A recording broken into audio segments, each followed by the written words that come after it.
కాంగ్రెస్ ప్రభుత్వం గిరిజనుల విద్యకు ప్రాధాన్యతనిస్తుందన్నారు మంత్రి సీతక్క. సర్కారు ప్రోత్సాహంతో గిరిజన విద్యార్థులు మెరుగైన ఫలితాలు సాధిస్తున్నారన్నారు. ఒకప్పుడు ట్రైబల్స్ ను అక్షరానికి దూరం చేసి అనాగరికులుగానే ముద్ర వేశారన్నారు. ఇప్పుడు పరిస్థితి మారిందని, గిరిజన పిల్లలు కార్పొరేట్ విద్యార్థులతో పోటీ పడుతున్నారని చెప్పారు. గిరిజనులు తమ అస్తిత్వాన్ని కాపాడుకోవాలని సూచించారు. ఎంత ఎదిగినా మూలాలు మర్చిపోవద్దన్నారు. బంజారా భవన్లో గిరిజన విద్యా సంస్థల అకాడమిక్ సక్సెస్ మీటుకు హాజరయ్యారు మంత్రి. ఇక గిరిజన విద్యార్థులు ఏ సమస్య ఉన్నా తన దృష్టికి తీసుకురావాలని సూచించారు సీతక్క.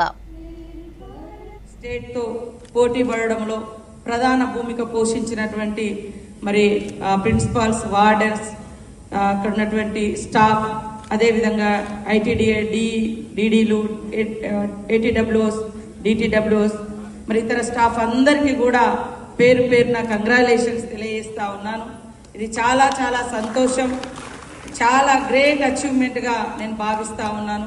బట్ బయట సొసైటీ వాళ్ళతో కంపేర్ చేసుకొని మాది గొప్ప తెలివి, మాలాగా మీరు లేరని మనల్ని అనాగరికులుగా ముద్ర వేయడం జరిగింది.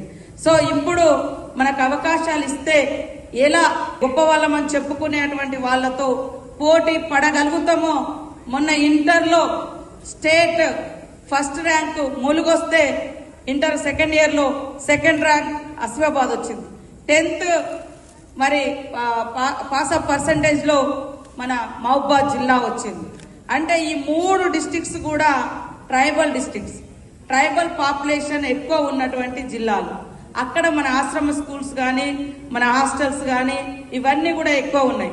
ఒకప్పుడు మనము అనాగరికులం, అక్షరాస్యత లేని వాళ్ళం అని పేరు పడ్డది.